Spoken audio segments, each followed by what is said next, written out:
Hey chummers, SoEasyMode here. I've been a GM of various games for the past 25 years. I'll be the host of the podcast, bringing some much needed information about the shadows. Hey, I'm Austin. I play Kaze in the Sinless game, and I am excited to learn more about the lore. Hello, everybody. I'm Tyler, aka Captain Cozy. I play Zero on the Shadowrun actual play series, Sinless. It's time to get our lore going.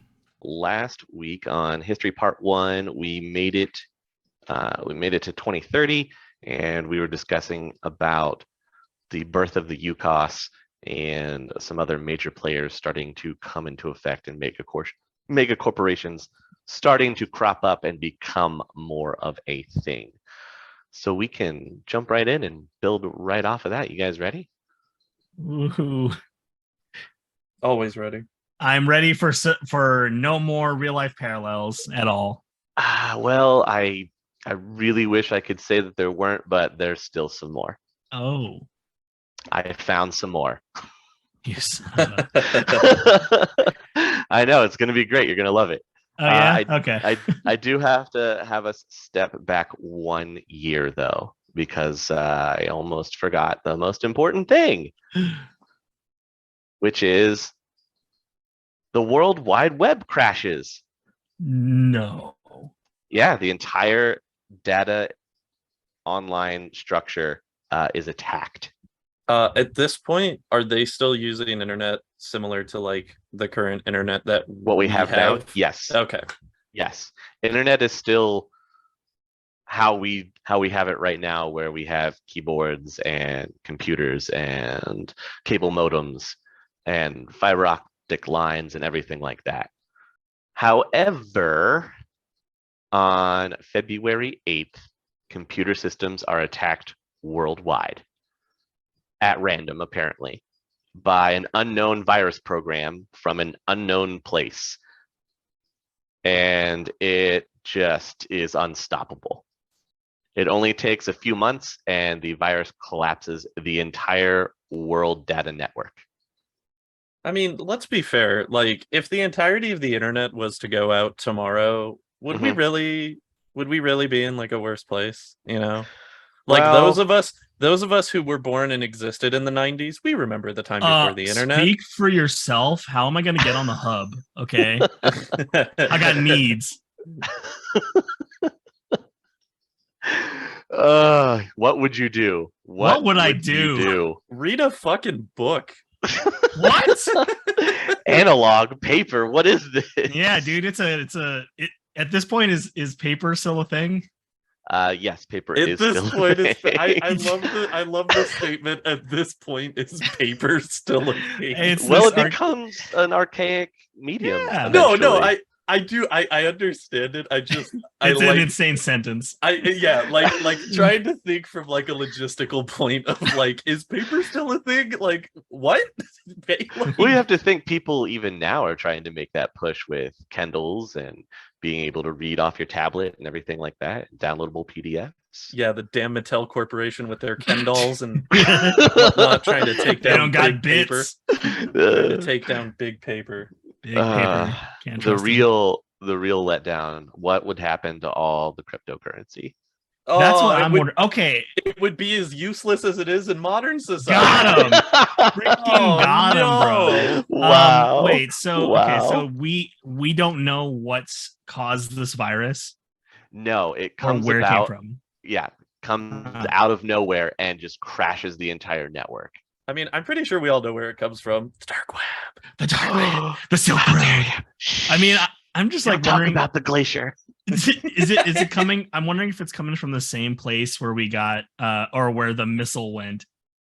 The Russian. Oh, you missile. mean that it disappeared? The nuke that was fired at Russia and we never heard of it ever. Yeah, ever just again. Disappeared. And we also got. You know what I have to say right there is I know you can't see me, but I'm holding my hands up by my head and aliens. Aliens. I would like to throw my conspiracy theorist hat in the ring for a second on this one. Yeah, go ahead. How do we know that the internet wasn't taken out by the same mysterious people who also released the crippling virus in Oregon Ooh, back in the that's- 2020s. That's really a good point, and Ah. we may be exploring said tinfoil hat that's been thrown in the ring here in a little bit, as other people kind of think along Look at this the same guy. lines right there. Look at this guy being a host and historian, Look at this! What a a champion! noble and a scholar. Sheesh. Catch me on my upcoming History Channel debut. On the trid? On the trid, of course, because man, when we get trid, can you just imagine that for a second? Fully 3D television. I mean, hey, my brain went exactly where you thought I was gonna go. I'm like, yeah, how's the I can only imagine where I mean, you're going with it. But you know what? If it's going the same place my brain is, that's what's going to drive the industry. Well, yeah, like let's be realistic. It's why Blu-ray was successful. When Uh, Blu-ray and HD DVD came out, Hell yeah, HD brother. DVD was a That's- better format because it had more space available per disc than Blu-rays did. Amen. But Blu-rays had porn. like, Like we'll just say this is what we're talking about, right? Like that's we're talking what yeah, it we're is. on the same Yeah, page. clear- Yeah. Clearly, we know. Everybody's aware. Yeah. Hubbing on This empty, is what we're you know? talking about. Yeah, Yeah. gotta get that empty knowledge in. You know, That's what we're Word, about here. homie. So yeah, so the Empty. I don't know about you guys, but I feel pretty full right now. So everything But, crashes, everything goes bad. Yes. Again. The U.S. Oh well, it happens a lot. It goes bad. Mhm. The U.S. will US or UCOS? still technically U.S. They haven't been Ooh. officially recognized yet. Like the paperwork is in, but they haven't made that super public yet. It happens a Sitting little on bit someone's later in desk still. 2030. Okay, Well, gotcha. you know, when you get rid of an entire government and then try to bring it back, I'm sure paperwork piles up. Well, we still have it. But I can't the wait till US we will- fondly look back. Sorry, I'm just saying. No, I'm go just thinking ahead. like I can't wait till we fondly look back at paperwork. Like, man, remember when we used to do everything on paper? Remember, you can actually hold it physically in your hand and hear the Yeah. crinkling. Now you just have to make sure you don't drop your screen. Oh God. The US will try to combat the virus program by using experimental, quote unquote, cyber terminals. This is top secret, obviously. This originates from some DARPA work in the military where they're using basically it's instead of a personal computer, each individual has their own server, basically, for the first cyber terminal. It's the size of a server.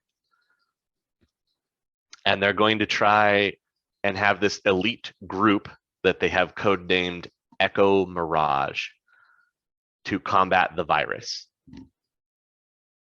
Cool. Each one of this first team of Echo Mirage that's using a cyber terminal to try to combat the virus dies. They fail. Oh, not cool. Things continue to ramp up and get worse.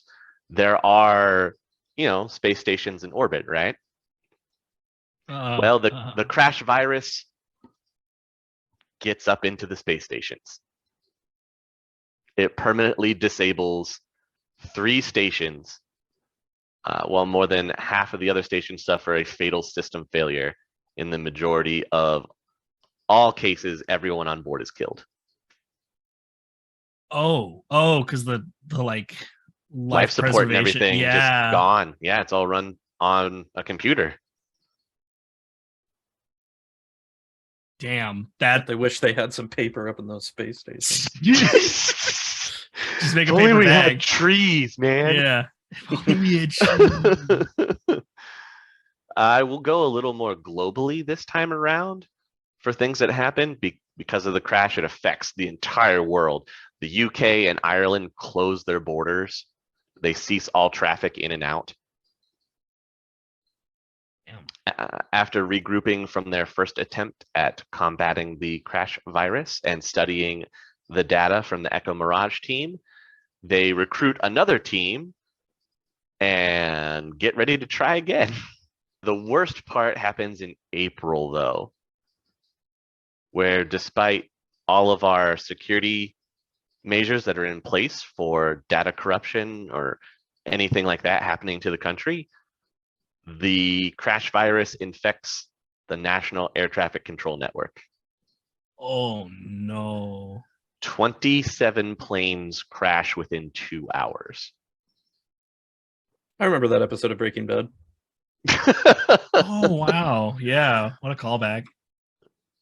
Just the most horrible, right? Damn.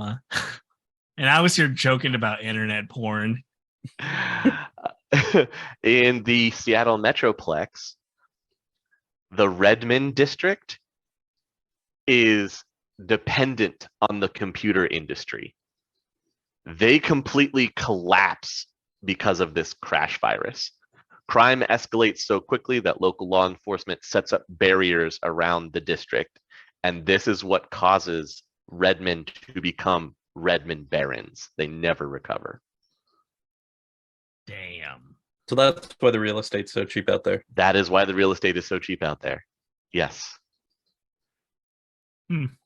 There are attempts made later that we'll probably get into when we start talking about narrowing in on the Metroplex and each of the districts. Redmond has had mega corporations come in and try to set up these industrial plants and everything, and some of them that you come across out in Redmond Barrens look like miniature castles with the amount of walls and protective gear that's been put up around them. And then everything else is just destroyed or abandoned.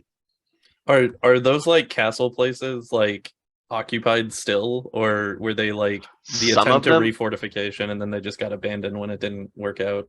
some of them are, and then others are defunct and have already been picked clean from the corporation pulling out. Why didn't we make our Colton there? I To mean, to understand what I'm talking about, make sure that you listen to the Sinless pod. Watch the mods for the Sinless RP game that we're playing. Yeah.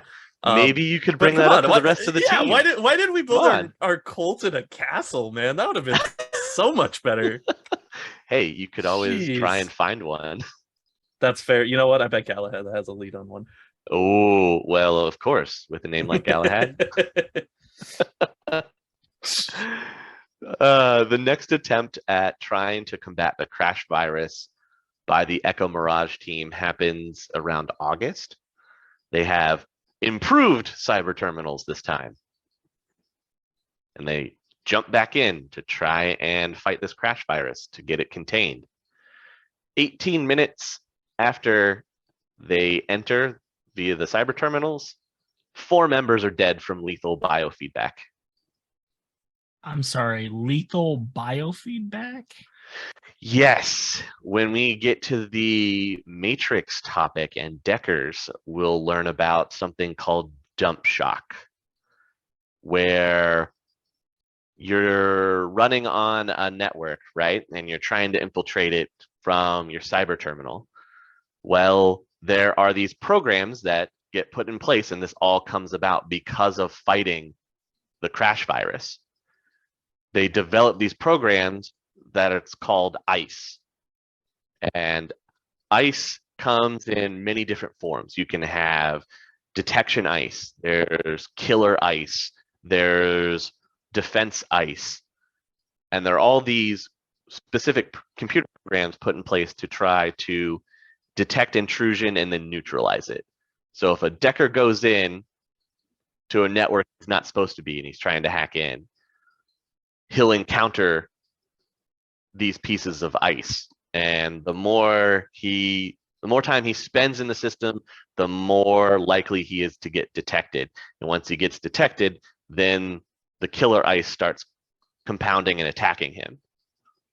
And there are some safety procedures put into place into CyberDecks where you're not instantly getting a bunch of feedback from the killer ICE, but if it builds up too much, then you take lethal damage, and that's what's called dump shock. You'll just be dumped out of your cyber deck. I always thought that dump shock was after you got done eating at Chipotle. That's a completely different type of dump shock. Oh, okay, fair enough.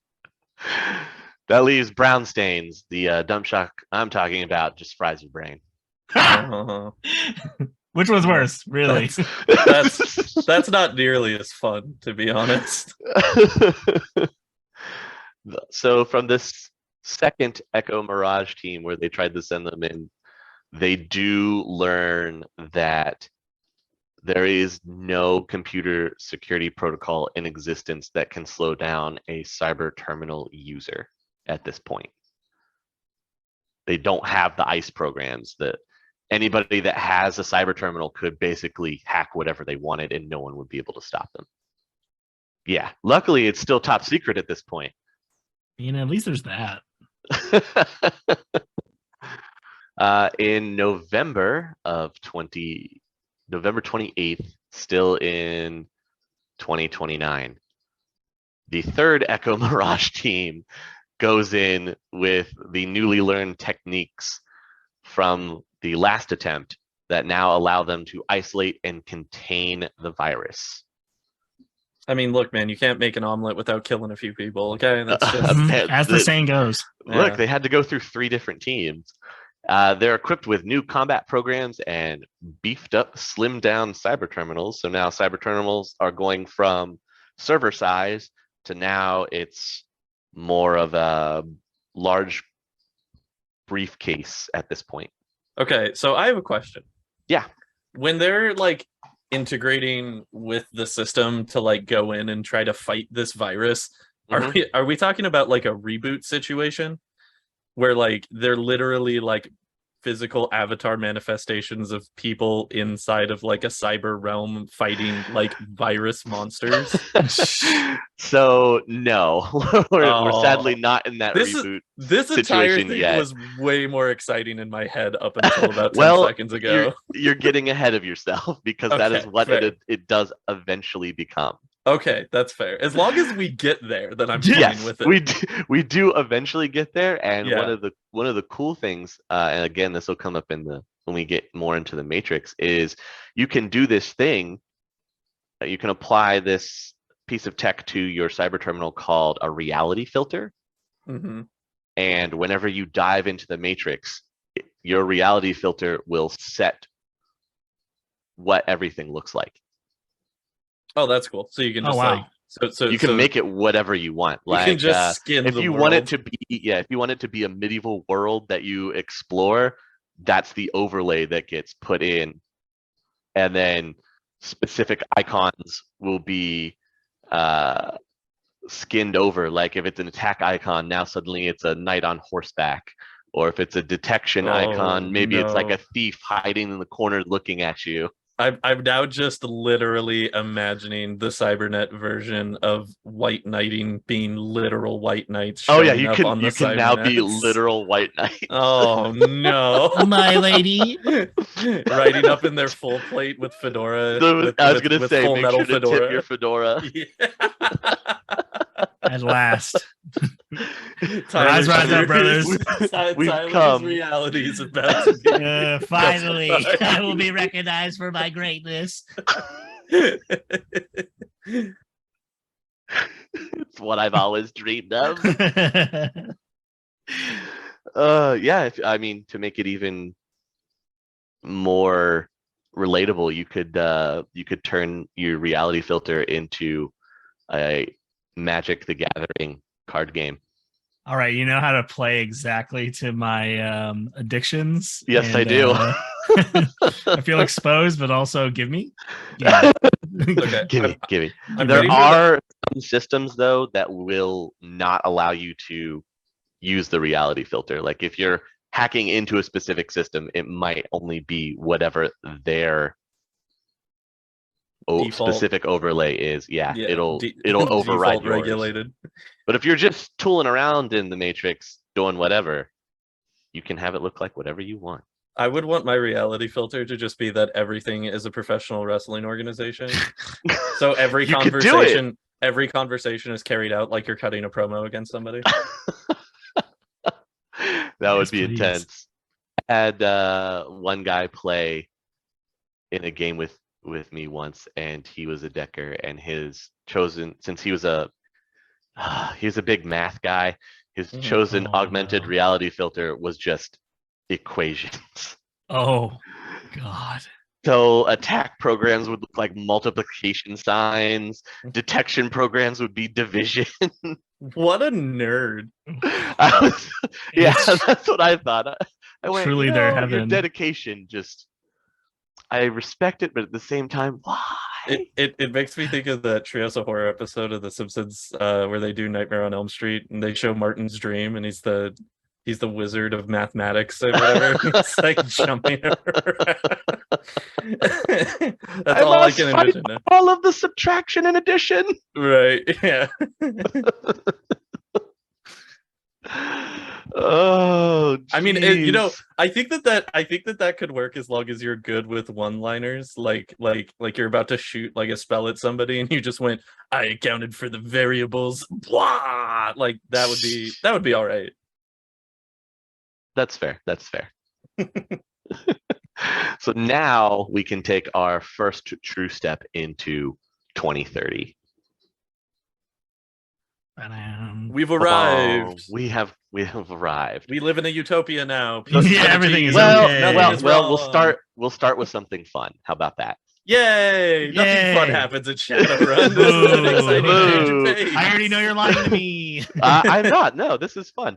In Chicago, Simsense gets an added boost in design and concept when this guy named Dan Truman of Truman Technologies founds an entire colony of writers, painters, and other artistic experts to work on the Simsense chips.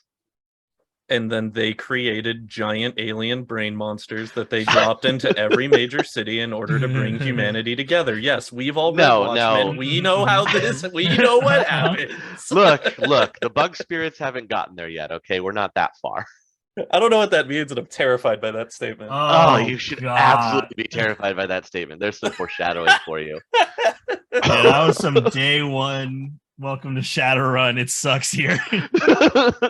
Look, Simsense is awesome. That's the one where you get to put on your virtual reality goggles and then live out being in your favorite movie or TV show. Okay, in our campaign, aren't those like opium dens?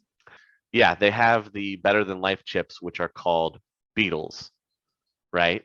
And the difference between the beetle and the regular Simsense chip is the restrictions are pulled off of the beetle and the sensory input is turned up to 11. Fun. So it's like sensory overload to the max. And that's why people get addicted, is because it feeds that sensory addiction and you never want to let it go. It's better than reality could ever be, kind of thing. Better than reality. Unfiltered copium. For an example, I do have an example. This happened in one of our runs. The team infiltrated this place, right? And one of their leaders that was at this location, this cult leader, had a better than life chip installed that he never removed, that he believed he was the Dark Lord Sauron from Lord of the Rings. Just truly in his heart of hearts.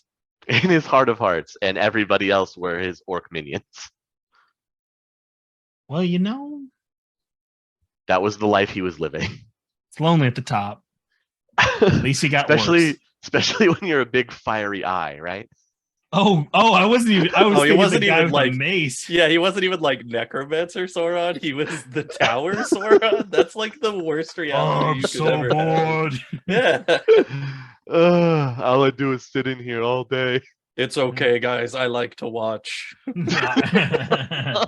Oh yeah. Go bring me the things. Find me the one ring. I lost it. I don't know where it's at. Did anybody see my contact? It fell out. But now back to the bad. I'm sorry. In the Seattle Metroplex, there is a small little company called CNC Technical Industries. and they're the ones that have their tinfoil hats on and accuse as technology of engineering and releasing the crash virus. Now, is CNC Technologies in any way attached to CNC Music Factory? It is not. Okay, I just wanted to clarify. The plot Sure, unthickens. I understand. Yes. So, CNC Tech decides to launch a series of assaults on As Technology facilities. Because remember, corporations are their own entities at this point. So Yay. what better use of your assets than to raid somebody else's? Then war Right? with other companies. We need more.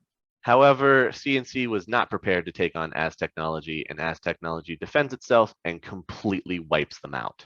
And As Technology are the ones that are in charge of Knight Errant, right? No, Ares is in charge of Knight. Ares is Knight Errant. Okay. As Technology, and we'll get into this when we hit the corporations segment of our podcast. They actually excel in worldwide food goods. Oh? Yeah, a lot of the food that you're eating at the Stuffer Wait. Shack or the Taco Temple comes from Yeah, that's an Taco As Yeah, Temple is Technology. Aztec, right? Okay. Yep, Yeah. comes from an As Technology subsidiary.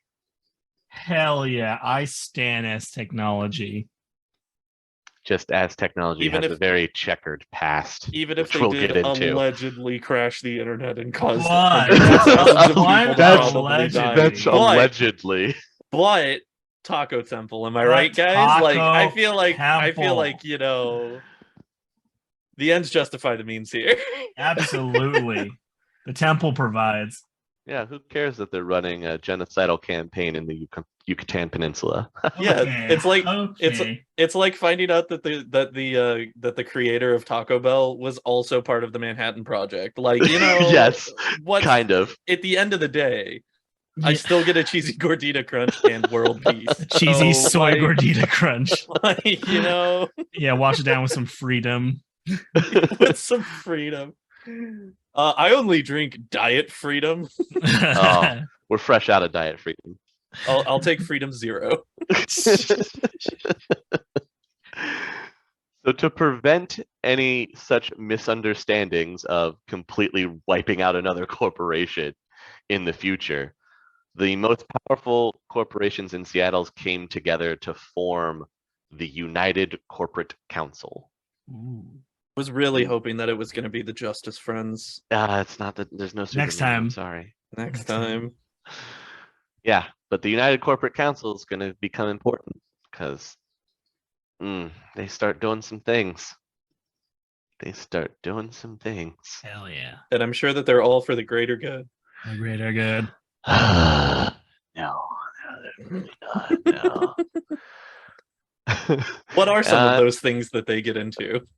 So we'll get there. We'll get there. Okay, I promise. okay, okay. It's All right, coming. Just all right. know that they're founded in 2030.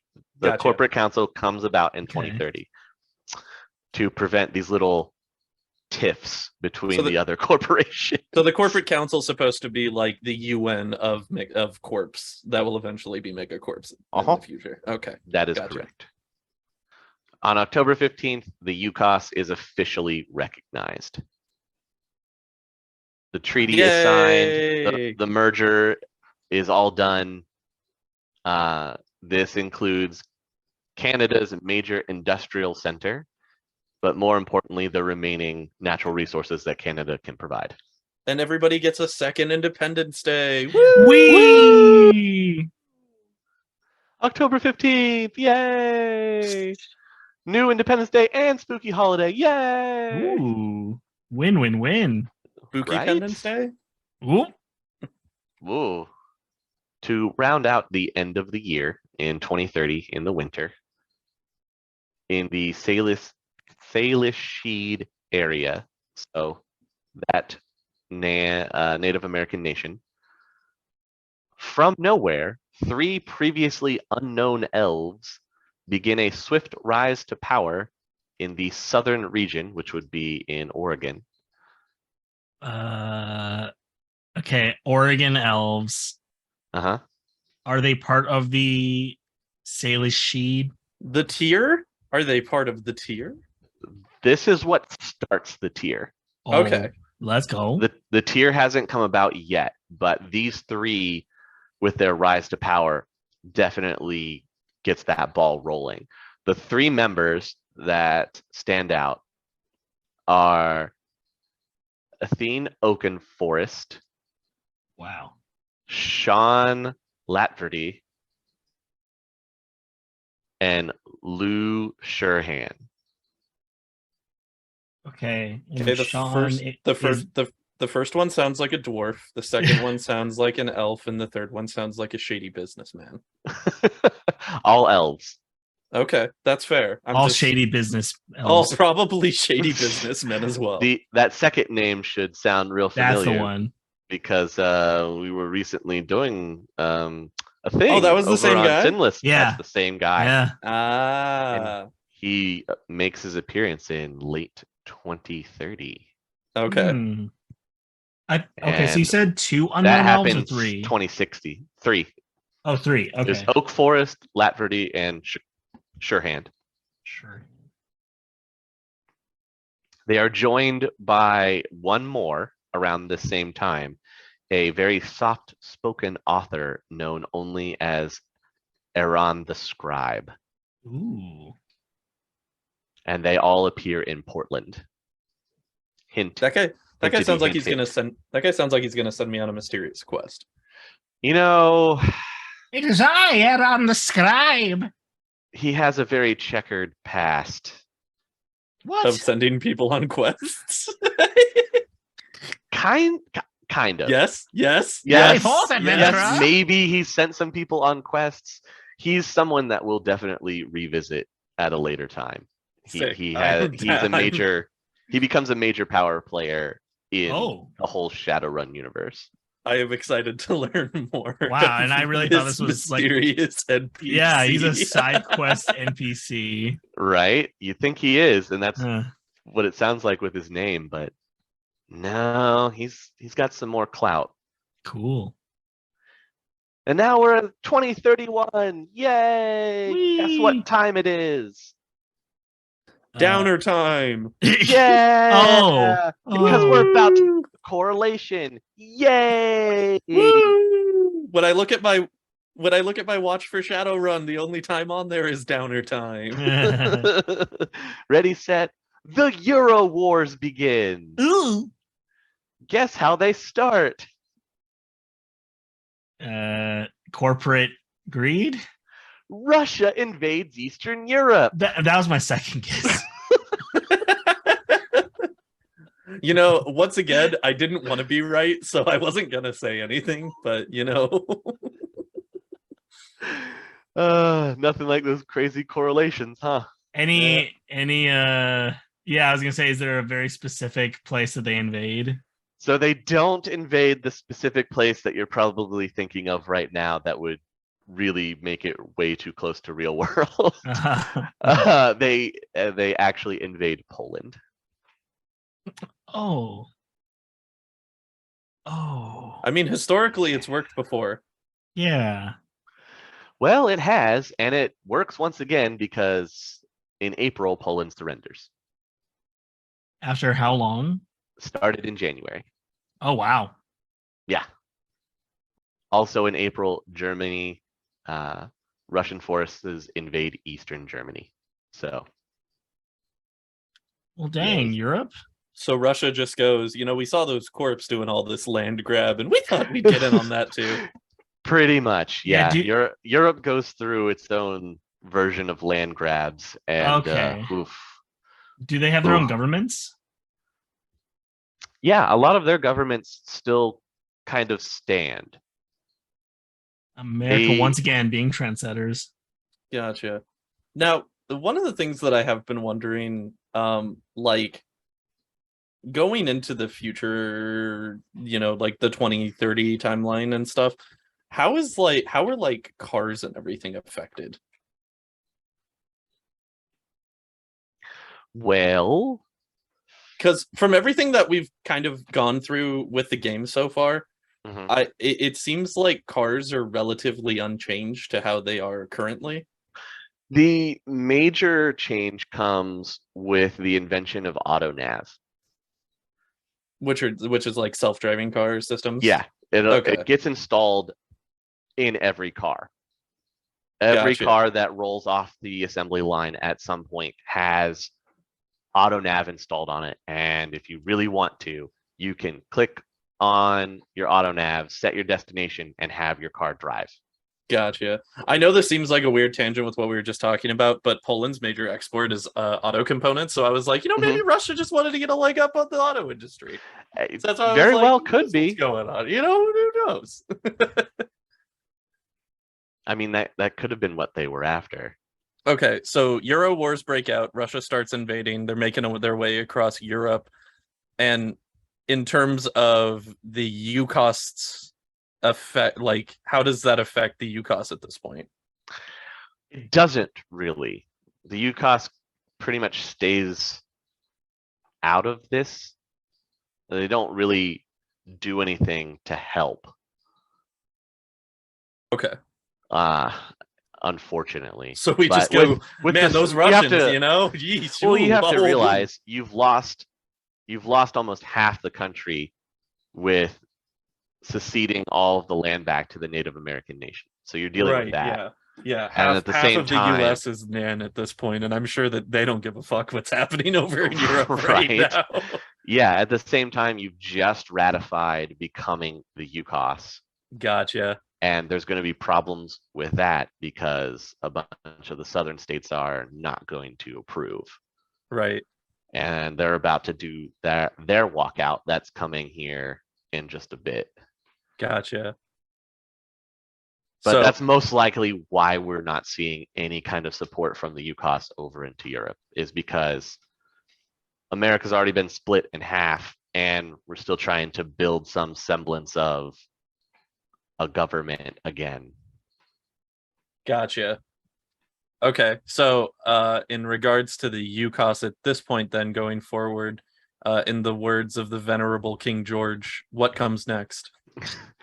So next, November 3rd, the Echo Mirage team that went in, the third team that went in to eradicate the crash virus, finally succeeds. Okay. Only 7 members of the original 32 are still alive. Hey, that's like a solid quarter-ish. Yeah, exactly. Not better so than many. 0. It is better than 0.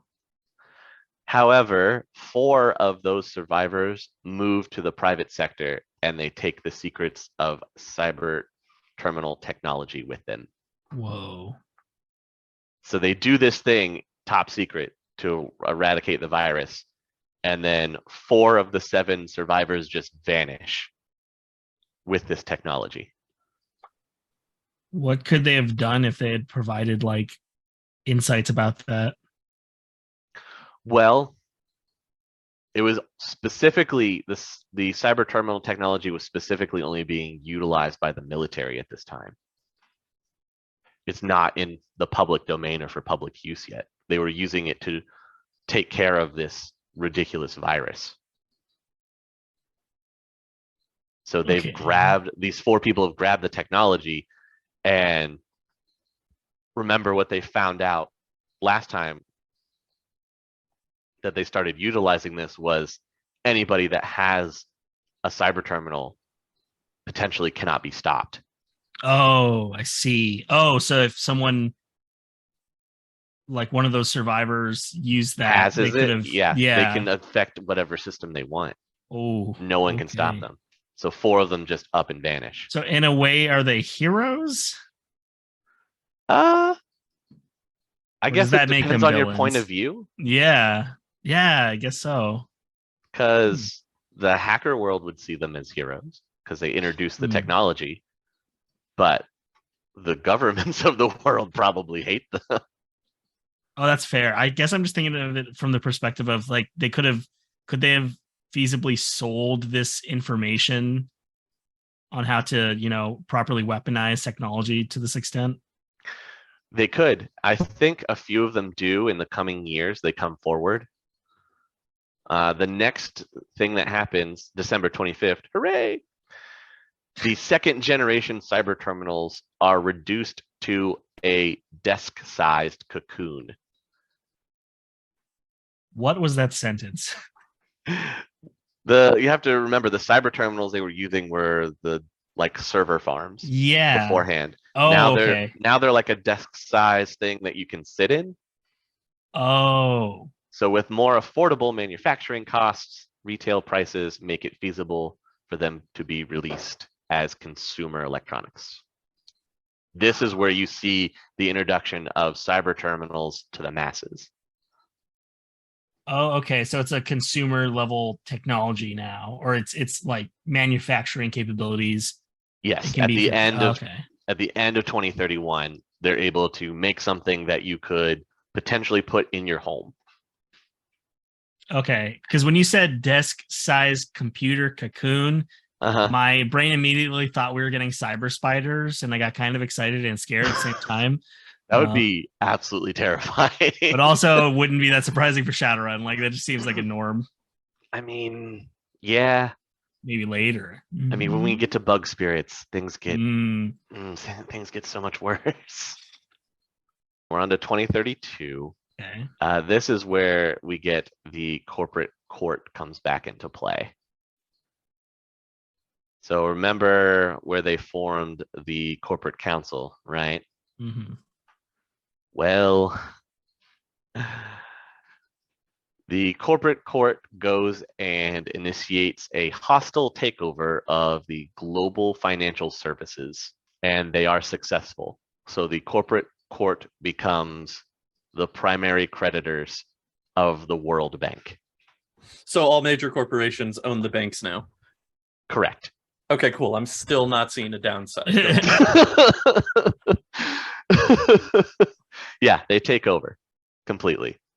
Meanwhile, the UCOS, with the merging of the United States and Canada, is nearly derailed when senators from Alabama and Georgia instigate a major walkout of the Southern Bloc legislatures. And I'm sure that they had a perfectly justifiable reason for doing so. Doesn't really give a decent reason. They just didn't Really? approve. The representatives from 14 other states will later meet in Atlanta to discuss secession from the UCOS, and that is what is going to form the COS. COS, yeah. Hell yeah. And I know that that's what Tyler's excited to talk about, so we should get there. Wait to hear. We're going. Good news for your Lone Star, if you're Lone Star And I am fan. In September of this year, after buying out 7 corporations in 2 months, Lone Star is granted extraterritoriality. They become a large enough corporation to qualify for those. To be a solo existing corp entity. Yes. Gotcha. Really Mm-hmm. cool. So how much of the rest of the UCOS outside of the Seattle Metroplex is like governed by Lone Star? Not a lot, actually. The greater UCOS on the eastern seaboard, you'll probably see more Knight Errant security offices than you will Lone Star. Lone Star is primarily more cost. They may win some contracts that are up in the UCOS, but you're more likely to see Knight Errant in the greater UCOS than you are Lone Star. Okay, yeah, that makes sense. It's just equal contracts in the Metroplex. Right. Yeah. Right. Okay. Gotcha. Also interesting news in this time in August is when fully immersive VR-based technologies make their way into the market. And the corporate court spearheads an effort to rebuild the virus-shattered grid, replacing it with the VR technologies. And that resultant grid is what becomes the Matrix. So thanks to the corporate council and virtual reality, you get the Matrix. So this is when we get our true realization of our corporate cocoon structures just becoming full-on cum cocoons. Yeah. I mean, if you just want to plug in, yeah, this is when it would start. Tyler, your dream is in 2032. We're almost there, buddy. I am so excited. Cannot wait. Cannot wait. So many good things on the way. Obligatory. You slut. A bonk right here. A few bonks. On to the next year, 2033. The corporate court relocates the global financial services headquarters. They take it off Earth. Off Earth? Off of Earth, yes. The centralized World Bank is no longer on Earth. It is on the Zurich orbital habitat. Sick. I'm sorry. When did this happen? This happens in March of 2033. Well, I think what Tyler means is, when did the orbital habitat become a factor in establishing this? So the habitats are still there from the virus crash. It's just they're uninhabited. The habitats? There are only 3, to my knowledge, and Zurich is the major one. Yeah, because I feel like in the first episode we briefly touched on how there were the habitats were akin to like the ISS. Yes. Yeah. They're slightly upgraded to where they have some better living quarters, and they'll be larger than what we know of as the ISS currently. Gotcha. Because it's more of like, as a habitat, I'm assuming it's more of like an actual place for people to live rather than just being like a science research station type deal. Yeah, there were 4.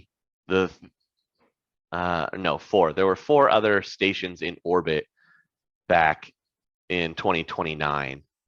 And they were the ones that get wiped out in the crash virus. Gotcha. But they're still there. They don't degrade in orbit and fall back to Earth. They just exist. They just exist, and no one is sent back up until after the crash virus is handled. Okay. And so once that is, then the corporate court elects to take over one of them, rename it the Zurich Orbital, and move the central bank to there. Gotcha. So now all major transactions are in space. So what's the conversion rate for UCOS dollar reduced to space bucks? That's what I want to know. Well, we don't go to space bucks yet. We're still in the new yen. But let me see. Oh yeah. So a quick question as well. When the corporations take over the banking system, is that when the new yen becomes is it like a globally implemented currency system? Yes. Okay. So I'm assuming that was because the corporations wanted to not have to deal with, inflation and exchange rates and conversion factors, so they just decided to make everything The UCOS dollar still exists and is still the national currency of the UCOS, but the new yen is a global currency. And 1 new yen is worth 4 UCOS dollars. It's a solid conversion rate, man. Time to invest in the new and for the resurgence of the new yen, or of the UCOS dollar. Right? Yeah, it's coming back around, man. It's basically like gold, Oh yeah, it's just gonna get that spike again, huh? Yeah, you just get buy the dip, bro. Buy the dip.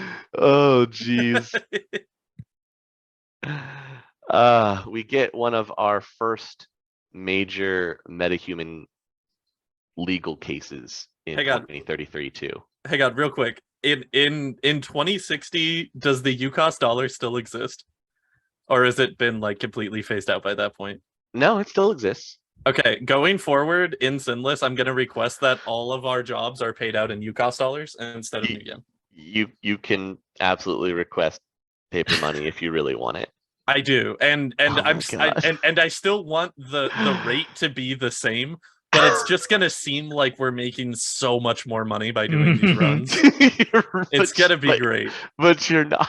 I know, but Boys, it's gonna we just got feel 30,000 UCOS bucks. Yeah. Woo! Yeah. We're UCOS rich, boys. Oh God, you want that in bearer bond?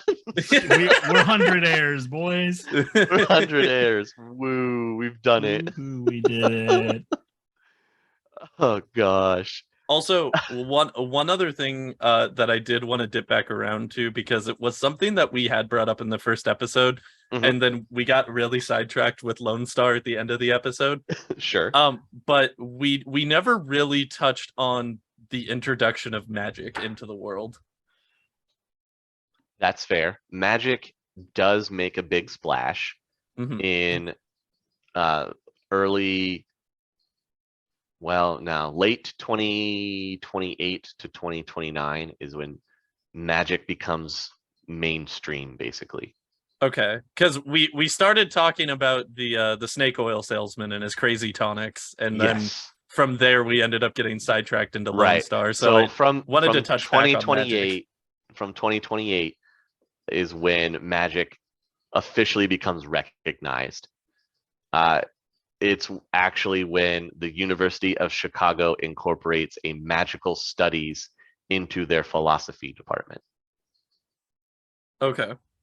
That's dope.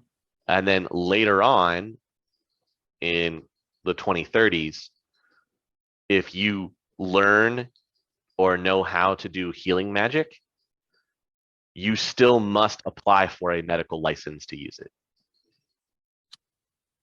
That makes sense. You have to have a nursing degree, a midwife's degree, or go to med school to be able to use healing magic. And it becomes a part of hospital protocol too. They'll have a magic medical wing. Most hospitals will. You got to be a doctor to be a doctor. I can get on board with even that. If you that checks out. Even if you get a cheat code and you have magic powers. Hey man, they still went to 4 years of magical medical school. All right, you show some respect. As long as you have to think it would probably take longer because you have to have your magic training first, and who knows how long you do that, and then go to med school. Right. Well, I mean, if Harry Potter's taught me anything, it's at least 7 years that you have to go for your magical training, and then another. Hey, as long as they get 4 sorted, years, right? 4 to 6 years on top. Sorted. 4 to 6 years on top of that. So yeah, you're talking about like a 15-year degree. Like at that point, would you still refer to your doctor as doctor, or would you refer to him as Magus? Like that's a really good question. I don't know. Yeah, what's the preferred nomenclature for magical doctor? What is the abbreviation for magical doctor? What's the appropriate titles? Yeah. I assume they still keep the doctorate. But of course, people on the street will go by Magus or the sorcerer or something like that. Sure. Also, Tyler, to answer your question, I believe that the acronym for medical doctors is PH Dabracadabra. Oh my I refuse to see it as anything but that. Sort me right into John Hopkins, please. 10 points for NYU Medical. Minus 50 points for Duke. Oh, glad you asked about magic. Okay, so I wonder if the NCAA gets involved here. I mean, Quidditch has to be a recognized sport. It already is in our world. It already is in some universities. So that's true. ASU ASU has a collegiate Quidditch team. That's very true. That is a factual statement. This is the world we're working towards, people. Now, I will say it is not NCAA accredited. You cannot get get a full ride scholarship to ASU for playing Quidditch. Maybe you can if you could just get it on ESPN, the Ocho. Yeah, ESPN 8 definitely has collegiate Quidditch as part of their lineup. That's for sure. Haters gonna hate, man. All right, so that's a so bold we have statement, Cotton. That's a bold statement. So we've got medical magic. What about like, so at what point do we get like commercialized magic and like generalized magic? Around this same time Okay. in And the like, 2030s, so people what will is, set up what are called talismongers. so what, Some people will get into enchanting. what was like the emergence of magic like within the world? Like how did it like first Well, kind of all come about? it was very destructive the first time it was ever displayed. Remember the ghost dance? Right. Right. Okay. The So that Native was like, Americans display it first, and you see but it with giant tornadoes appearing out of nowhere and 4 volcanoes erupting at the same time. but outside of like the ghost dance scenario, what is like normalized magic coming about in the world kind of like? So outside of that, when other people are starting to get it, aside from shamans, where you're getting more of the hermetic mages that study spell design and are able to draw, the chalk summoning circles and bring forth elementals. Mm-hmm. That's when it starts to be more recognized of, oh, well, this is a real thing now. Now we Okay. really need to study it and find out more. And they slowly start to discover things over the years, like elemental manipulation magic, the summoning magic, healing magic, detection spell magic, illusion magic. Things start to come and develop over the years as more of these things are studied. It's still a slow process, and they're Mhm. still discovering new things, Mhm. even up into like the 2080s, Mhm. because magic is still a rising, ever-changing thing. Right. And there are some events that happen that will show the changes a little more drastically that come in the later years, especially in the 2050s, and then one more event in the 2060s that I know of. Gotcha. Okay. I kind of was also leading us into the origins of magic here, because I will admit I was slightly given something about the origination of magic by Mhm. Karma when I was watching his stream yesterday. Okay. Karma is the person who plays the character of Odo on the Sinless RP that we play. And he brought up the fact that the first magic user was a ferret. I don't know about that. Okay. Let me confirm. So the ferret that he is referring to is the sentry ferret, which was the first awakened animal discovered. When magic starts to creep back into the world, and apparently the ferret has a unique sensitivity to the ebb and flow of mana in the astral plane. So it was able to detect mana before mana was kind of manifested as like this thing that everybody started to know about. Yes. Gotcha. Okay. That makes a lot more sense. I'm not gonna lie, I was really excited about the prospect of like this ferret running around casting fireball and magic missile and stuff. Like, I thought that would have been pretty sick. Not a lot of awakened critters actually have like casting powers. Okay. There are a few that do, but not very many of them actually. And we can get into a whole thing about awakened critters, because I have 2 full books on them. Really? Just about Yes, critters? just about critters. There's Wow. the critters of North America and the critters of Europe. And this is awakened critters. Only awakened critters, yeah. It talks about their abilities, how tall they are, what regions they are in the world, like where they're at. And a lot of the information in those books is given from the perspective of like a nature hunter. Oh, so it's like a species book or something? Yeah. You can look at it like it's a monster manual if you really wanted to. Oh, okay, cool. Because it gives supernatural animals. Yeah, just for supernatural animals. Okay, cool. Some people keep them as pets, other people hunt them. Some people in the magic community hunt some of them for their magical properties to use in enchanting. Yeah. Yeah, okay, that makes sense too. Hmm. Hey man, that sweet, sweet ground up unicorn horn, you know? There's no high quite like it. You know, And I think unicorns actually exist in Europe. we're no longer chasing the dragon, we're chasing the unicorn, man. I always have been. That's my secret. I do know that the wild hunt is a thing in Europe. Yo, Wait, for real? For real.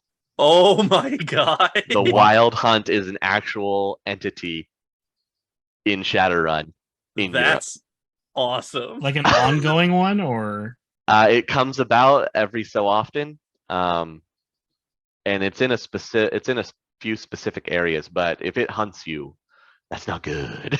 yeah, Because cool. There's it'll got hunt going on, you. man. It'll hunt you through the astral. Yeah, I'm not gonna lie. I'm excited for when we start talking for when we start talking about like the greater world.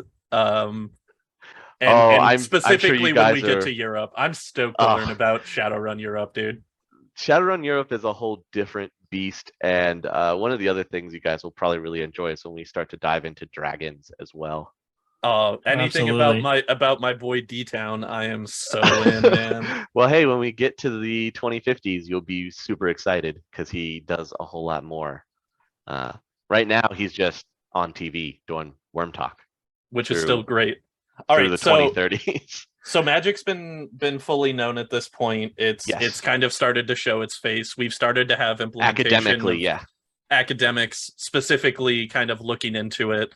Mhm. Okay, so then so where we were at what The Euro War. 2034? We're in 2033 now, and we'll be experiencing one of the first metahuman law issues. In Tulsa, Oklahoma, the Tulsa school Nothing bad's ever happened in Tulsa, Oklahoma. the Tulsa school board refuses to admit a troll into school.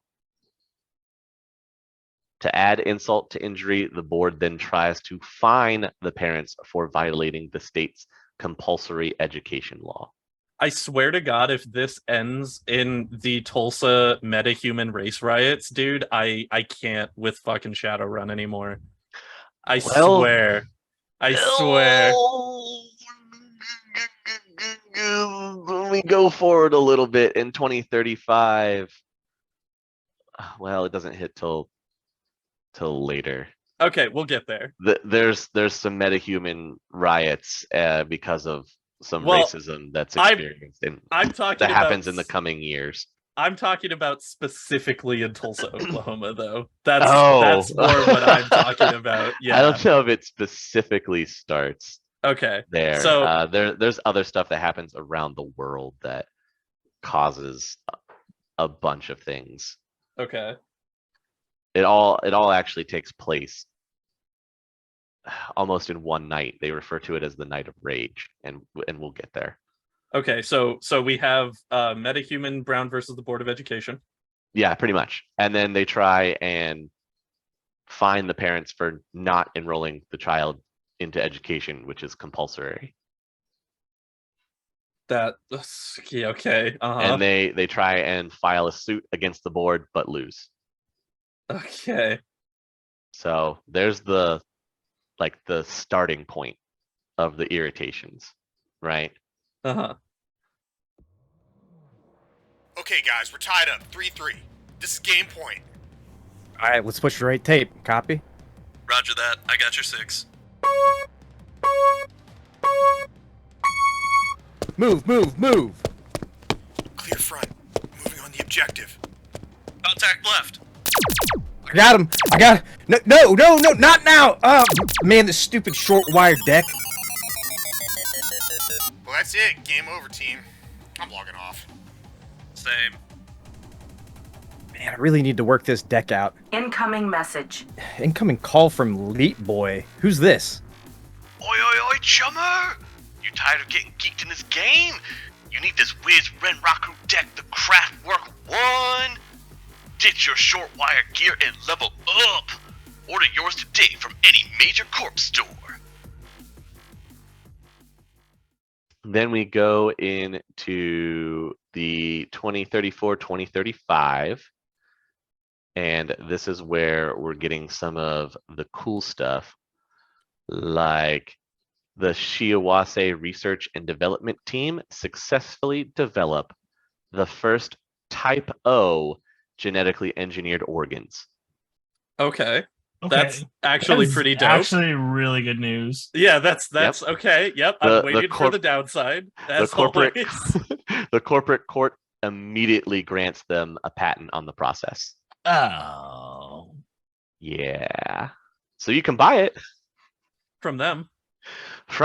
Yeah. Or whatever they want to charge for it, which I'm sure is reasonable. Oh yeah. Probably. Throw up like $30 trillion on the screen or something. It's only an arm and a leg for a type O kidney. I don't understand what the problem is. That's what we call the law of equivalent exchange. Fusion, huh? Fusion. Oh.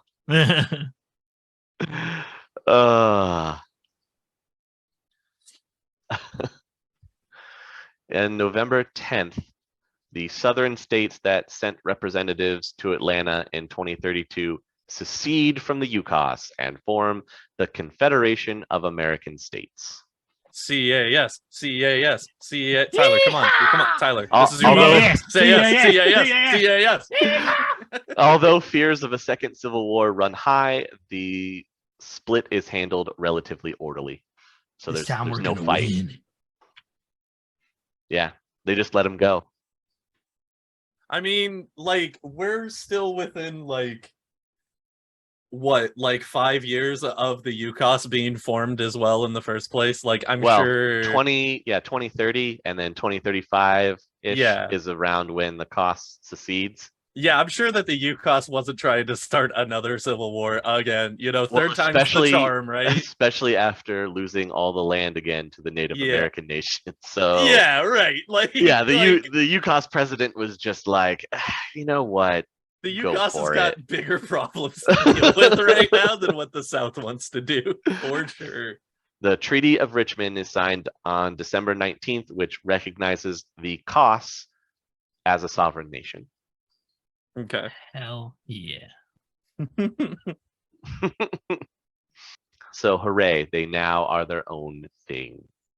I mean, I'm glad that Tyler gets to be stoked about the COS representation, because at this point, I'm just part of the NAN, so I'm just hanging out listening to all this history. I need a win, bro. I will latch on whatever wins I can. So are you ready for where the COS sets up their capital city? Oh boy, howdy am I.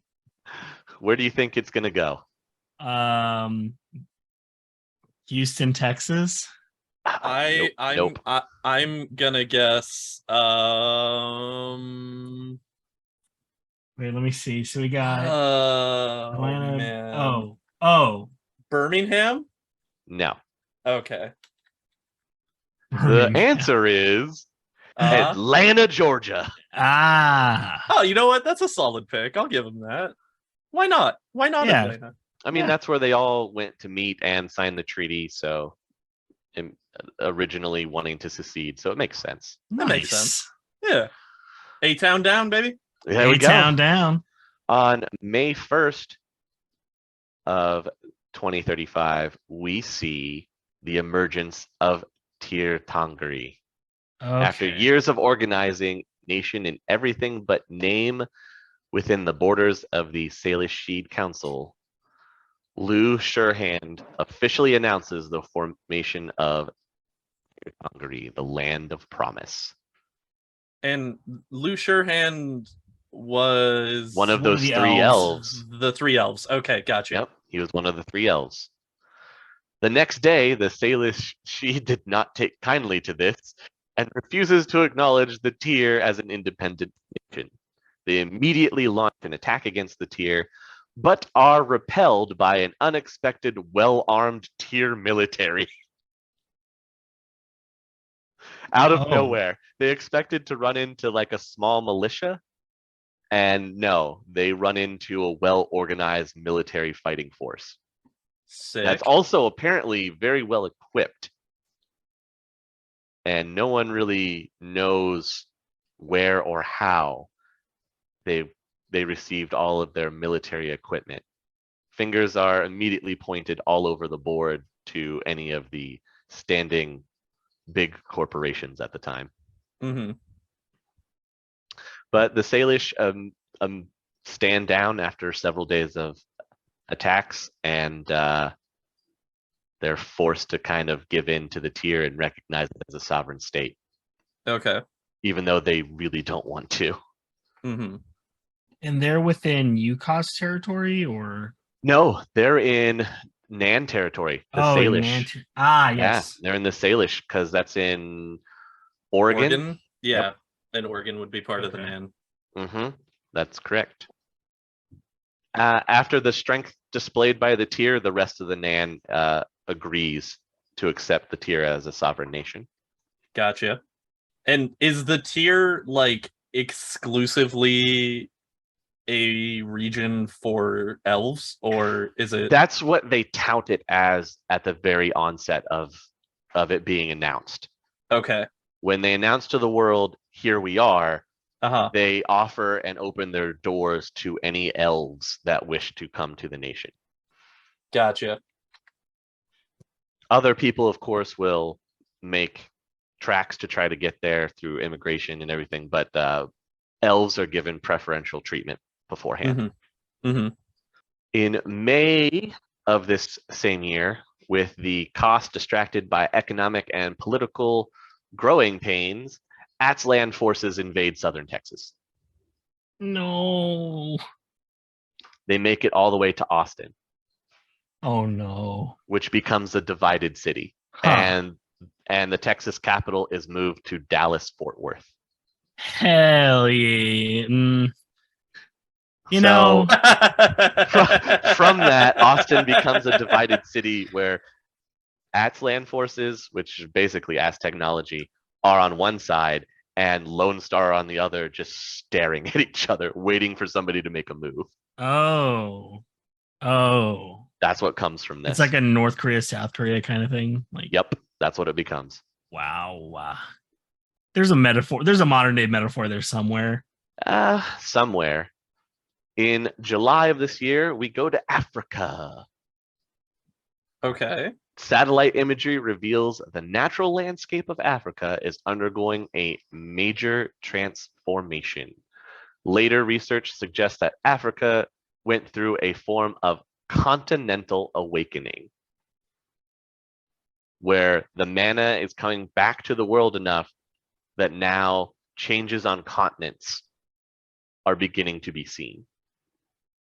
Oh, okay. So magic's This also actually affects, like manifesting the Mhm. earth. Yes, this also Okay. affects Brazil with a surge of growth in the rainforest area. You know, Brazil needed a W. They definitely did. In September of the same year, frustrated by the unwillingness of the cost to help Texas regain her lost territory, guess what Texas does? Something rational, I'm sure. Secedes from the cost and I forms the knew Republic it! of Texas. Hell yeah! We Let's succeed go! again! Let's go! Let's You go. finally get it, Tyler. Finally. I know my people. What can I say? Texas immediately starts their own campaign against the Aztlan forces. The stars at night Are shine bright. bright deep in the heart of Texas. It's the wait. It's a sovereign state or No, they form the Republic of Texas, republic? which basically becomes their own territory. So they're not even part of the cost. They're their own thing. It's only right. About time, if you ask me. Yeah. All that dead weight. In November of this same year, the United Nations faces dissolution after years of dwindling membership. I mean, I would have thought that the United Nations would have just already been gone when the Corpo United Nations came into existence, but Well, yeah, because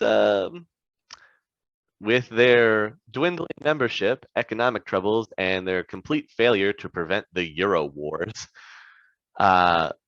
at the last moment, the corporate court steps in to rescue and revitalize the organization.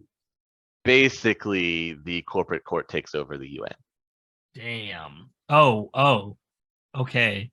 So now they have the World Bank, and they now are the United Nations. They have the everything. They have made the correct moves into acquiring the everything. This is where you see the setup to where the corporate council or the corporate court is basically now going to become the de facto last say on international anything. They Okay, really run the world now. Huh? I see no problems that could possibly stem from this much power given to corporations. Cool. Yeah. Oh, you say that like that's not going to be the case. 2036, California goes independent. Yeah, okay. Okay, Well, sure. wait, was California not part of the NAN? No, they declared themselves a free state from the NAN.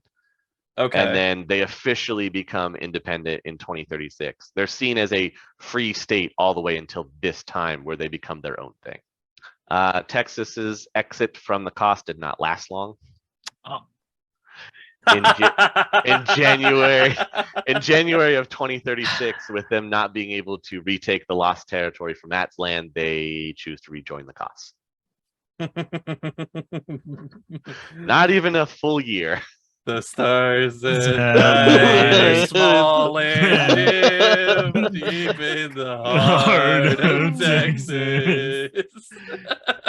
Wow. Also in 2036. CAS. I just want to CAS.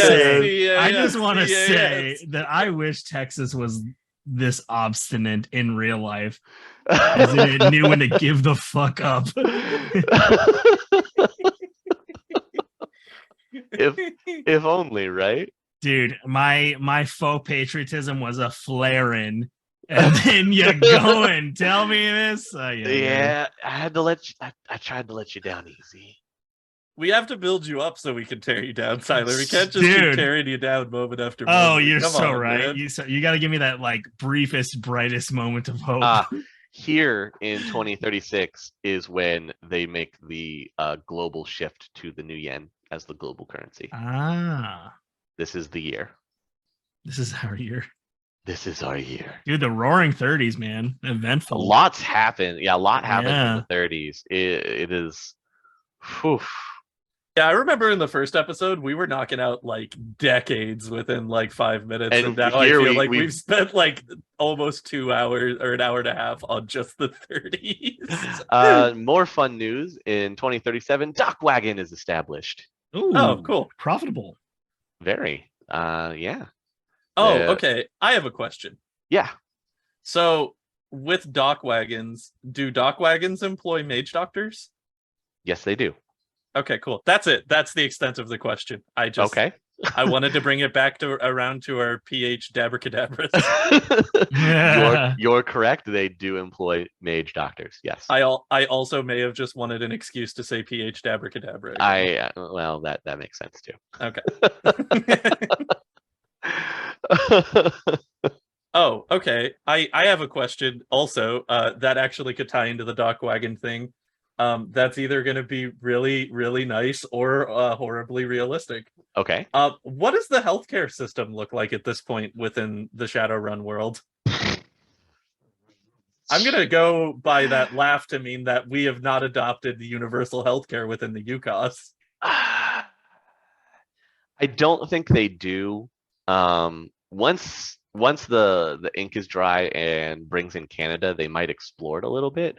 But then you have Dock Wagon that comes in that people can sign up for healthcare through that kind of takes the weight off of it as well.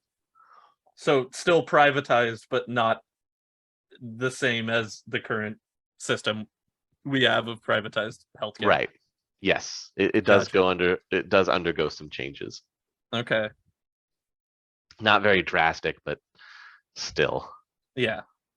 Also in 2037, the dragon Lofweir who has acquired the corporation Saderkrupp Industries, moves their headquarters to Essen, and the move turns Essen effectively into the Great Dragon's personal kingdom. Oh, yeah. Sure. All right. Why not? Because dragons do what dragons do. Dragons do what dragons do, man. If I can't, Who's gonna tell the dragon no? Is my question. You know, Yeah. like I get it. if I can't get behind or back the Lone Star State, I will back up a frickin' dragon. Yeah. Officially, Dock Wagon starts on June 12th of 2037 in Atlanta, Georgia, promising to Oh, so it better comes out of the provide cost. emergency. Yep, promising to better provide emergency on-site medical care, by increasing response call faster than any other private medical service. So we now have privatized ambulances and privatized police forces. Well, yeah, think about it. Dock Wagon becomes a corporation, which grants them the rights of extraterritoriality. So, yeah, private ambulances, private hospitals, all the fun stuff that comes with being your own sovereign Country. nation. That's fair. Yeah, that's what happens. 2038. London riots and German secession. What is Germany seceding from? Russia? Well, because you had mentioned that Russia was trying to invade into Germany after Poland. so after years of disagreements over metahuman rights, Germany's conservative southern states secede to form the Southern German League. The eastern part of Germany has fallen to the Euro wars and Russia, and then what's left over kind of over the years destabilizes, and Germany basically takes a giant step backwards and becomes a bunch of little independent nations again. So it's almost like Germany steps back into the Middle Ages. Gotcha. Wow. Interesting. Yeah, they lose so much of their land. They're really no longer one nation. Okay. And what are the London riots in regards to? Dissatisfied with the government response to the Adams-Hoffman scandal, which was a scandal that was for the past 15 years, the Adams-Hoffman Corporation was conducting genetic experiments on poverty-stricken populace. Okay. People riot about that. What? So I don't know about that. Was this specifically like metahuman experimentation, or was it just across the board? It was just across the board, most likely, on the poverty-stricken. Gotcha. Yep. Okay. So that sounds like Europe's still having a good time. Yeah. The riots kick off. The first riot ends on the Tower Bridge when UK troops open fire on the rioters. Usually bodes well. Yeah, this event gives birth to the terrorist organization, the Lambeth Martyrs.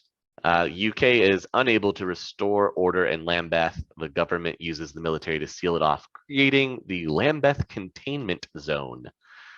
Which is the entirety of the UK? No, it's just a portion in Lambeth. Sounding eerily like V for Vendetta, huh? Yeah, that's totally fair. I mean, I was thinking like Seattle Metroplex situation, but no, you're super right. That's way more V for Vendetta. Yeah. I'm sure that things go well in the DMZ of the UK. I also forgot to say that around this time in the 2030s, there's another tier nation that appears. Oh, okay. Outside of the one established in Oregon? Yes, outside of the one that's established in Oregon. There's the Tír Tairngire that's in Portland, and the other tier nation that comes about is that of Tír Nanog. Tír Nanog. Where's that show up? Ireland, the entirety of the island. You know, I should have guessed with a name like Tír Nanog. That makes a lot of sense. And the elves that take over there basically kick everyone out.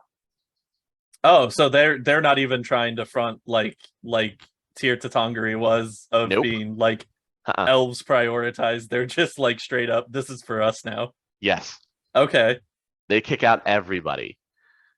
In September of 2038, they expel Ares macro technology from the country because they allowed cybernetically enhanced employees. Oh, okay. So the elves don't like cybernetics. In Tír Nanog, the elves don't like Cybernetics. In Okay, Tír Tairngire, the Uh-huh. elves like cybernetics. okay, gotcha. It So- becomes this weird dichotomy of the two tier nations not seeing eye to eye. Basically, you have the elves of the Nog wanting to be more magic centered and in their ancestry and everything, and are all about their past ancestries. They're all a bunch of hippies.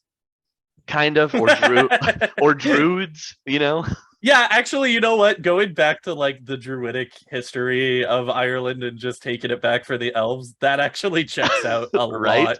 Yeah, that checks out a lot. And then the Tír Tairngire are more forward thinking, and they're accepting of technology, and they actually look forward more to the integration of technology and magic. Okay. They're like the free thinkers, and they try to have decent diplomatic relations with each other, but they don't always see eye to Makes sense. That checks out. eye. As will often happen Yes. with technological improvement. And then in 2039, we finally have the Night of Rage. The Night of what? I'm sorry. The Night of Rage is in 2039. Okay. Is this when the reformation of Rage Against the Machine happens in a world tour? No, which would be Okay. really cool, but no. Okay. Again, trying to come at everything with an optimistic outlook into Shadowrun. I realize that it's usually a losing battle, but Yes, It's worth fighting for. I This gotta one- try. This one particularly goes bad.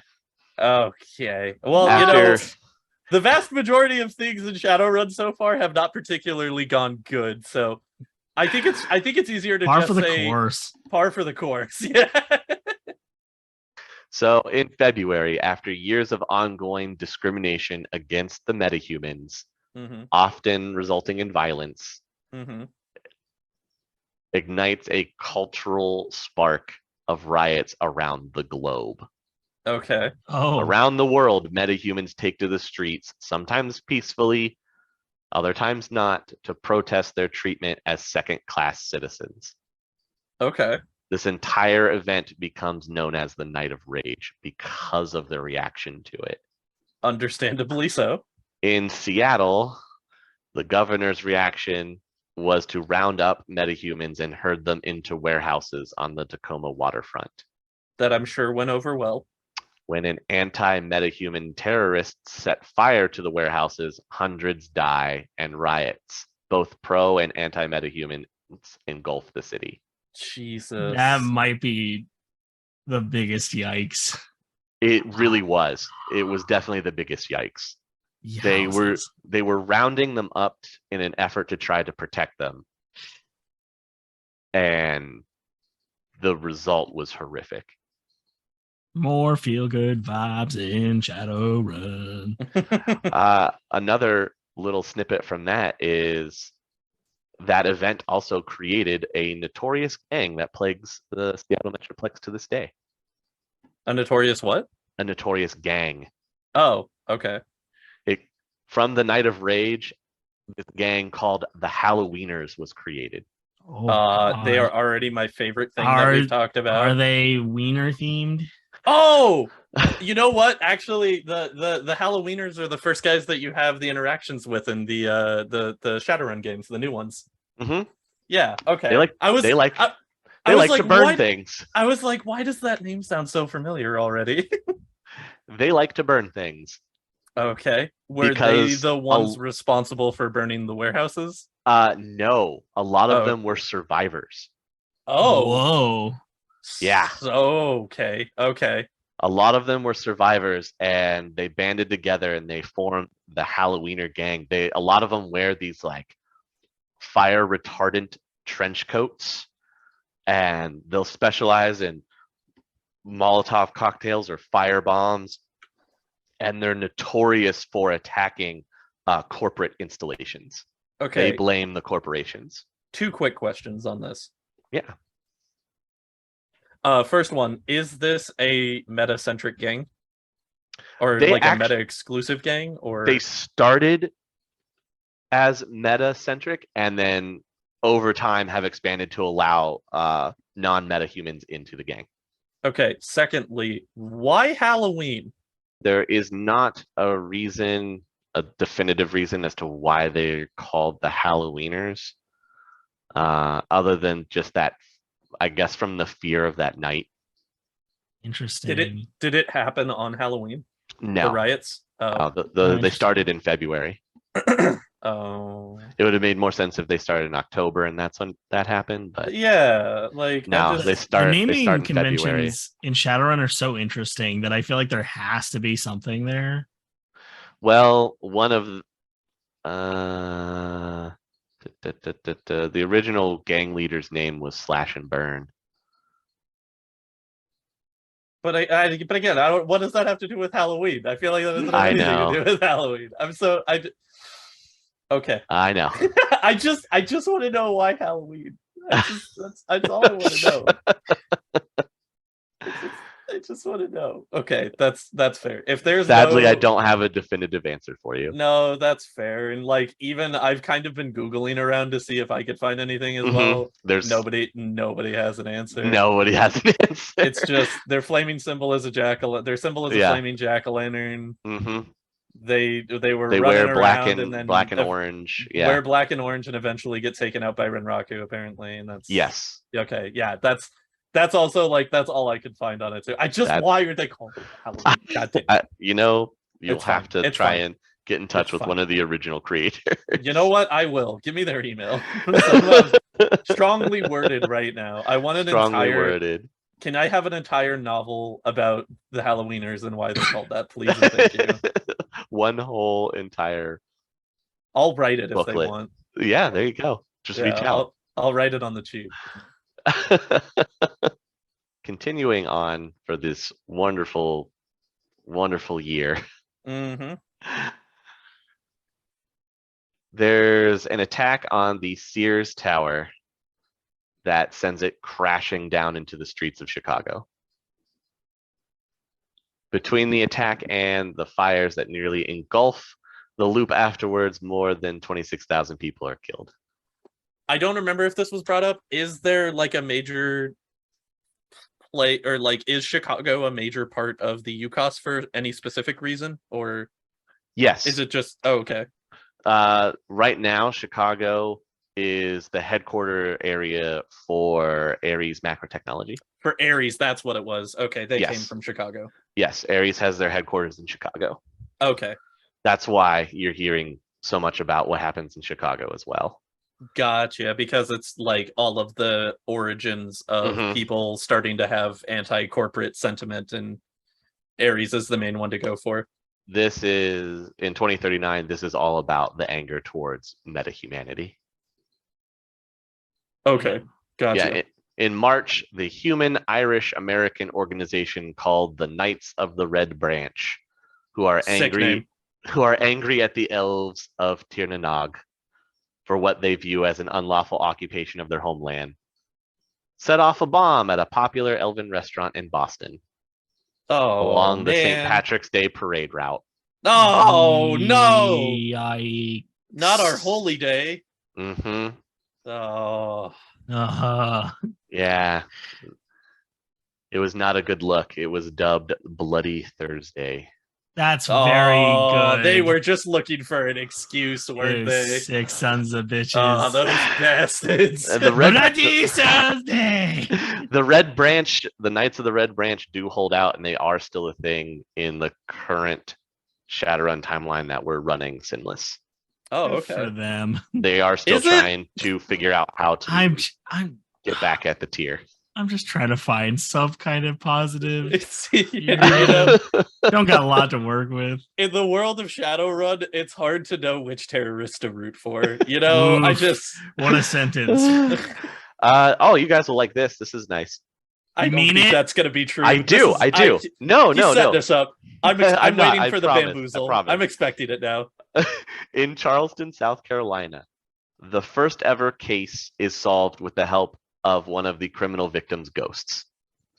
That's Okay. very cool. That is sick. But also, I would like to say, I feel like whoever wrote that part of the lore for Shadowrun the night before had just watched Rashomon for the first time, and they're like, you know, that's a dope idea. So yes, this is the first documented case where magic is used to catch the serial killer. Okay, so I got to delve into that question for just a second here, or Yeah. that statement for just a second here. What you got for me?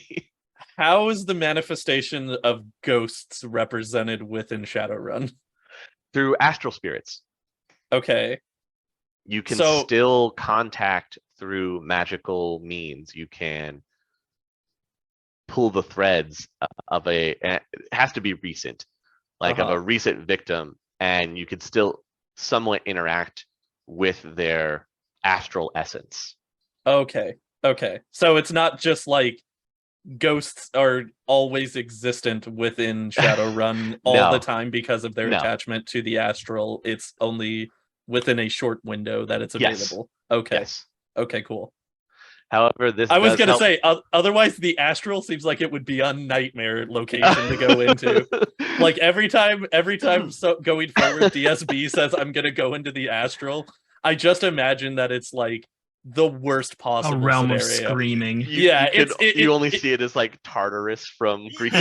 mythology. Yeah, like it's literally like a layer of hell that he's And entering he's just- into. He's just gotten it's so just- numb to it. Yeah, it's just casual at this point. He's just like, Jesus, ghost, get off me. You know, like So we can talk about the astral a little bit if you wanted to right now, since it's seen as and is described by mages when they project into the astral. It's kind of like a grayscale cloudy world, basically. Cool. That's Hot- cool. prior to this court case, when was the astral discovered? Like you were saying that this was not the long first. after magic starts to become more mainstream. The astral realm is discovered. Okay, so the And astral's already people- been around in a thing Yes, for a while. and people learn to perceive astrally and project astrally. Okay. They do learn some limitations of that as well. Mm-hmm. The limitations being when you're in the astral, you can move at the speed of thought. Okay. So you move extremely fast. You can cover great distances in the astral. You're limited in how long you can be in the astral based off of your, in game terms, based off your magic rating is how long you can stay there. Gotcha. Okay, I have another hypothetical here. Sure. So when you project yourself into the astral, your Mhm. astral form is tethered to your physical body still, correct? Or are you kind of like just completely removed from it? There's no tether. You're completely removed. So you have to know where your body is to come back to it. Okay, so this leads to my second question. Okay. Can anybody else within the astral take possession of a body that's not their own, that is also empty from someone projecting into the astral? They cannot enter somebody else's body. Okay. However, some spirits can.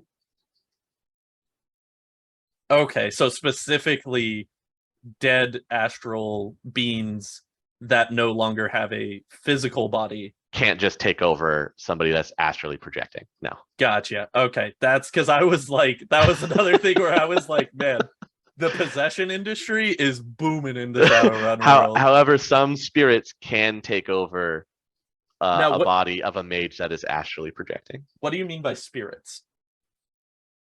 So, you know how shamans can summon spirits of the land and there are elementals, right? Right. Okay. There are other astral beings that are referred to as spirits. Mm, One of the more nasty ones that comes about in, it's not really discovered until the 2050s, is something called a Shedum spirit. okay. And they're these nasty little octopi-looking spirits, right? Mm-hmm. And they love to find fresh bodies to inhabit, or mages that happen to be astrally projecting. Ooh. They'll inhabit them, Oh, okay, cool. and they'll just get up and walk away. And then there's your zombie effect right there.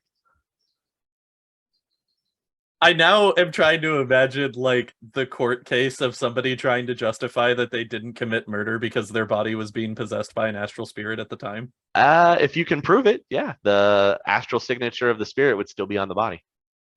That's pretty cool, actually. There's something, yeah. That's pretty cool. Yeah.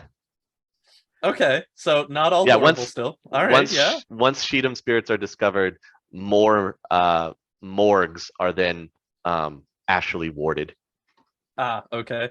And to prevent that.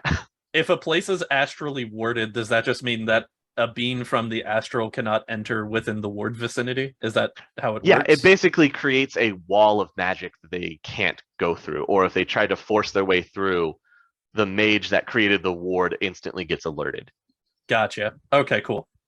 Yeah. Okay. So whenever we talk about in the game where something is warded, that's what we mean. There's been a magical barrier that's been erected.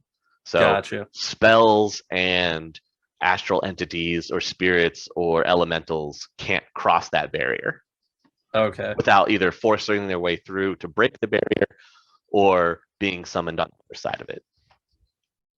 Okay. Okay. That makes sense. What were we even talking about that we got onto the astral? I completely forgot now. We were talking about crime. Oh, Astral, that's right. Crime. magic and Astral crime. Yes. Magic and That's crime. right. And then we The discussed ghost. the astral. The ghost that was used to prove the murder with the seal. Yeah. Gotcha. Okay. See? Gotcha. Now we're back.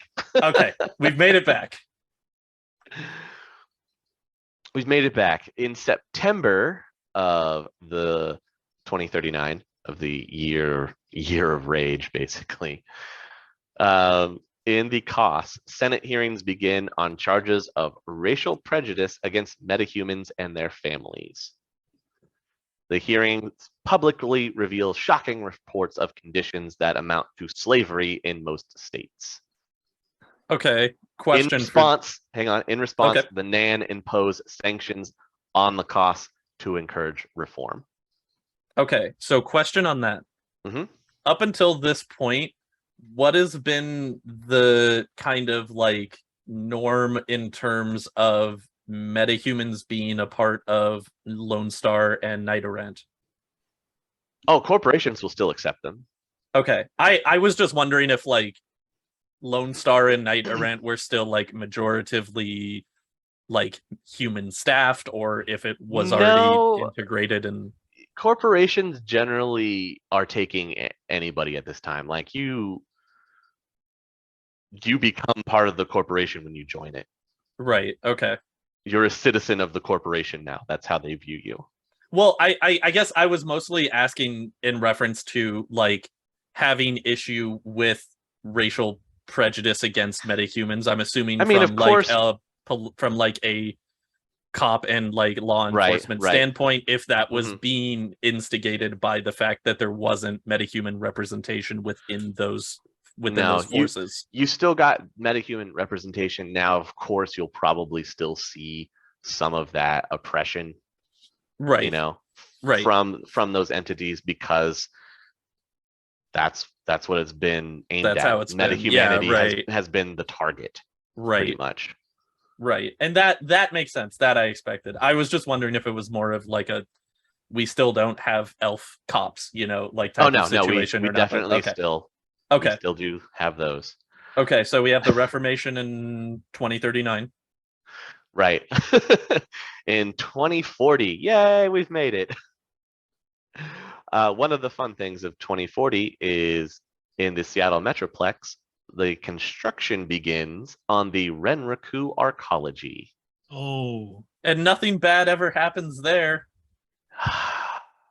Yeah, that becomes a real important place further on in the timeline. We're definitely going to have to do an entire episode, maybe an entire 2 episodes about the arcology from what you've told me so far, just in passing. We could probably do one whole episode on the arcology. But just I know feel that like it starts here in 2040. Yeah, they begin building it. And it was, when they begin building it, it's an exercise to create a self-contained city. Gotcha. Within a city. Okay. That was still governed by a corporation. Renraku, yeah.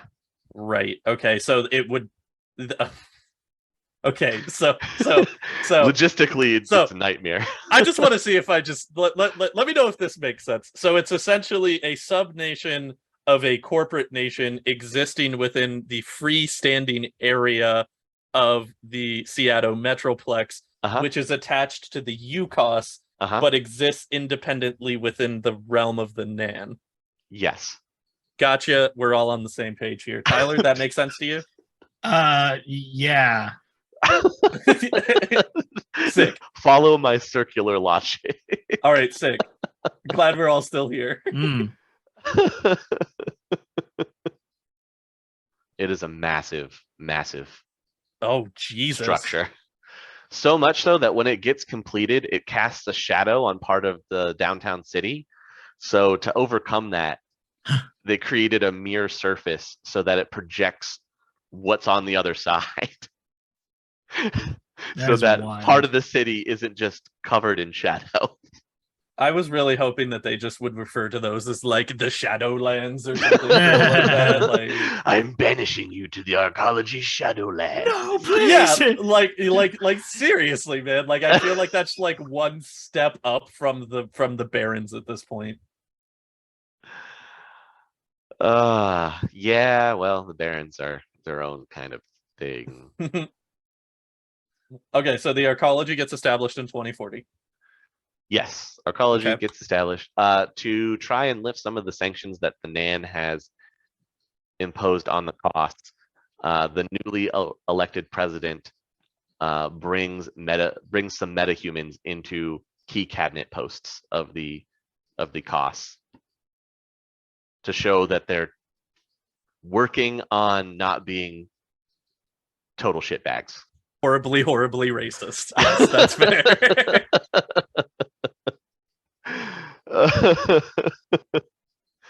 Yeah. On to 2041. Okay. Dragons and Fae. All the fun things in this year. So we have, oh boy, we have global oil merging with UCOS steel, because that needed to happen. Hell yeah. DocWagon becomes Atlanta's de facto official on-site healthcare provider. So there you go for your healthcare. Gotcha. They just, boom. They just are. Yeah, they basically throughout the cost, DocWagon just goes, it's us. Just rely on us. In July of 2041, in the UCOS, all professional athletic leagues are required to admit metahumans. Nice. Very nice. You take imagine, that W. We'll take that W. trolls in the NFL. I've never not imagined. Oh, so in 2042, Blood Bowl becomes the primary sport of the Shadowrun world, is what you're telling me. We'll get to that in the lifestyle living in the sixth world. I did pull up some specific sports that become mainstream and kind of grow from meta-humanity being brought in to this sporting world, the professional athletics and everything. Hey man, as long as I still get Jim Johnson and Bob Bifford on the mics, that's all I care about. Well, the other thing you have to take into account too is for these professional leagues, cyberware. Yeah, that makes sense too. Mm-hmm. So I'm assuming that there's like an augmented federation and a non-augmented federation. Yes, there are two Okay. separate ones. Yeah. Okay, yeah, that makes sense. And the awakened, like physical adepts, are allowed to participate in the augmented version. Makes sense. Yeah, that also makes sense. So that's a W. We'll Right? take that. We'll That's take a that. big one, right? Yeah. Yeah. You also see a big tragedy. This dragon. Oh, God damn it. God damn it, so easy. This dragon actually attacks a Euro air flight. Oh. Yeah. Okay. No one knows why. The dragon attacked the flight over Europe.